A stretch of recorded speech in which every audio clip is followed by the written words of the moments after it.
occurs, the absence of conflict feels uncanny, almost sinister. In my clinical experience, this is precisely how individuation often appears from the outside, cold, sudden, and inexplicable, while from the inside it feels long overdue and strangely quiet. Inside you, something has shifted that words barely touch. It is not empowerment in the common sense.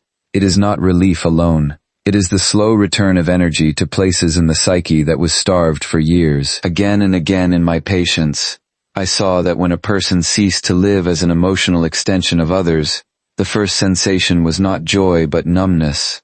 This numbness is often misinterpreted as cruelty or detachment, but it is neither. It is the nervous system recalibrating after prolonged overextension. It is the psyche learning a new center of gravity. You must understand that your former way of relating was not sustained by love alone but by a complex. This complex bound your worth to your usefulness, your safety to your compliance, your identity to your emotional availability. As long as this complex ruled you, you mistook exhaustion for virtue and invisibility for peace. When libido withdraws from such a complex, it leaves behind a strange emptiness. Because the ego had organized itself around service, now without constant relational stimulation, the ego does not yet know who it is. This is why your quiet exit does not feel victorious. Victory belongs to the ego. What you are experiencing is something older and deeper, the dissolution of a false center. In my work on the structure and dynamics of the psyche, I observed that when the ego relinquishes an adaptive persona, it temporarily loses orientation. The persona had been a compass, however damaging. Without it, the psyche must orient itself inward for the first time. The people you left behind do not perceive this inner process. They perceive only the sudden absence of emotional resonance. Where there was once immediate attunement, there is now delay. Where there was instant reassurance, there is now silence. And silence for the dependent psyche is not neutral. Silence is abandonment. You may notice something unsettling during this phase. The more grounded you become, the more extreme their interpretations grow. They assign motives you do not recognize in yourself. They speak of punishment, revenge, manipulation. This is not because you have changed into something dark, but because the projection has lost its host. When projection loses its host, it seeks explanation in morality. It says, "You are doing this to me," because it cannot say, "I cannot stand without you." I have called this moment the turning of the mirror. For years you reflected others back to themselves in softened form. You filtered their impulses, translated their emotions, absorbed their contradictions. Now the mirror has turned inward, and those who depended on your reflection are forced to face themselves directly. Few people welcome this encounter. Inside you, something else is happening simultaneously. As you withdraw, the shadow begins to reorganize. You may feel flashes of anger that surprise you. Not explosive, but dense, compact, almost ancient. This anger does not seek expression. It seeks recognition. It is the accumulated protest of a self that was never allowed to say no without explanation. Do not fear this anger. It is not destructive. It is structural. It marks the boundary where adaptation ends. In my observations, this stage often produces symbolic dreams. People dream of locked rooms inside familiar houses, of old companions walking past without recognition, of landscapes emptied of figures but filled with light. These images are not about loss alone. They are about space. Space that was never yours before. Your quiet exit feels brutal to others because it is final in a way arguments never are. Arguments keep the bond alive. They imply engagement, investment, emotional circulation. Silence, when it comes from integration rather than repression, signals the end of negotiation. This is why it is experienced as revenge. Revenge implies a score still being kept.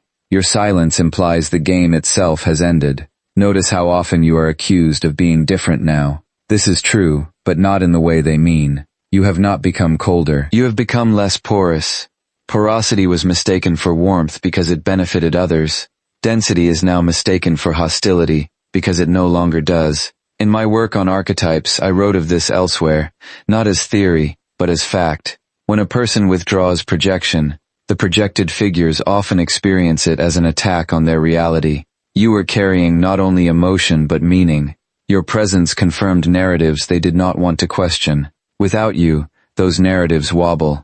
This is the hidden violence of individuation. It does not wound directly. It removes the cushion that softened the impact of reality. And reality, when encountered without mediation, can feel unbearable. You may find yourself tempted to re-enter the dynamic just to stop the accusations, to restore the familiar rhythm, to prove that you are not cruel. But understand this clearly. Returning now would not be kindness. It would be betrayal of the emerging self. The psyche does not forgive that easily. Those who return to an abandoned persona often pay with depression, anxiety, or a deep sense of inner deadness. Your quiet exit is not an act. It is a consequence. It is the natural result of a psyche that no longer confuses endurance with love. That distinction once made cannot be unmade. This is why the exit feels irreversible. Something in you knows that even if you tried to go back, you would not fit. The people who accuse you of revenge sense this finality. They feel perhaps for the first time that you are no longer available for negotiation. And because they have no language for inner authority, they call it punishment. But punishment requires intention. What you are experiencing is alignment. Alignment does not argue. It does not persuade. It simply rearranges your life around what no longer drains you. From the outside, this looks merciless. From the inside, it feels oddly calm. There is a deeper layer beneath what you have already endured. One that rarely becomes conscious unless the withdrawal is held without apology. When you remain steady in your quiet exit, you activate something far older than personal history. You touch an archetypal field. This is why the reaction feels disproportionate, theatrical, almost mythic. You are no longer dealing only with individual disappointment. You are stirring the collective unconscious. In my work on archetypes, I observed that certain figures appear whenever a familiar psychic arrangement dissolves. One of these figures is the devouring mother. Another is the abandoned child, and another still is the cruel God who withholds nourishment. When you withdraw your emotional availability, you are unconsciously placed into this last role, not because you have become cruel, but because the psyche of the other cannot tolerate a world in which nourishment is not guaranteed. For years, you embodied an archetype without knowing it. You were the soothing presence, the mediator, the silent stabilizer. Archetypes do not belong to individuals, yet individuals are seized by them. When you lived inside that role, you were not fully yourself, but you were recognizable. And what is recognizable feels safe. When you step out of an archetype, you do not simply change behavior. You fracture expectation. The psyche around you reacts not to who you are now, but to the death of who you were supposed to remain. This is why your quiet exit provokes moral outrage rather than sadness. Sadness would imply recognition of separateness. Outrage implies violation of a cosmic order. Again and again in my patience, I saw that when an unconscious archetypal contract is broken, the reaction is not relational but religious. You are accused of sin, betrayal, coldness, inhumanity. These are not psychological terms. They are mythic ones. Notice how quickly your silence is interpreted as intention. You are told you are doing this on purpose, that you are trying to hurt, that you are enjoying their pain. This attribution of intention is crucial. The psyche cannot bear randomness at this depth. If something vital disappears, someone must be responsible. And if the source of nourishment was you, then you must be cast as the agent of deprivation. I have called this the birth of the persecutor image. In earlier stages, you were idealized. You were good, understanding, safe. Now you are inverted. You become dangerous, selfish, heartless. The psyche prefers this split to the more terrifying realization that no one was meant to carry what you carried in the first place. Inside you, however, something very different is occurring. As you hold your ground, the self begins to constellate more clearly. This does not arrive as bliss.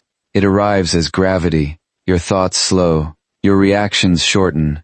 You find that you no longer feel compelled to narrate your inner life. Words feel heavy, unnecessary. This is not withdrawal from life. It is withdrawal from compulsion. In my work on the relation between ego and unconscious, I learned that when the ego ceases to identify with a complex, it enters a phase of silence that is often mistaken for emptiness. But this silence is not absence. It is incubation. The psyche is reorganizing around a new center, one that does not depend on constant feedback from others. This is why attempts to pull you back intensify precisely when you seem most composed. Your calm is not reassuring. It is destabilizing. It signals that you are no longer governed by the same emotional economy. You are no longer paying into the system that sustained the relationship, and systems react violently when a primary contributor exits without collapse. At this stage, guilt often makes a final appearance. It comes not as a voice of conscience, but as a somatic sensation, tightness in the chest, heaviness in the limbs, a sudden impulse to justify yourself. Do not confuse this with truth. This is residue. It is the echo of an old training. Guilt was the mechanism that once guaranteed your return.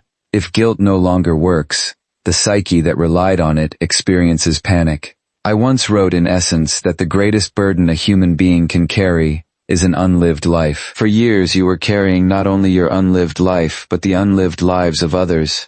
When you stop, they feel the weight fall back onto them, and weight when suddenly felt is experienced as injury. There is often a dream that marks this phase. A figure stands at the edge of a forest, watching a familiar path disappear, or a bridge collapses behind the dreamer, not ahead. These images do not signify danger. They signify return. The psyche is saying you cannot go back the way you came, because you are no longer who you were when you arrived. The accusation of revenge is at its core an attempt to re-establish dialogue. Revenge implies engagement, opposition, emotional investment. If you were truly indifferent, they would feel despair rather than rage. Rage means hope. Rage means the bond might still be alive. This is why silence is unbearable. It offers no surface for struggle. You may wonder whether this makes you responsible for their suffering. This question arises only in those who were trained to overfunction.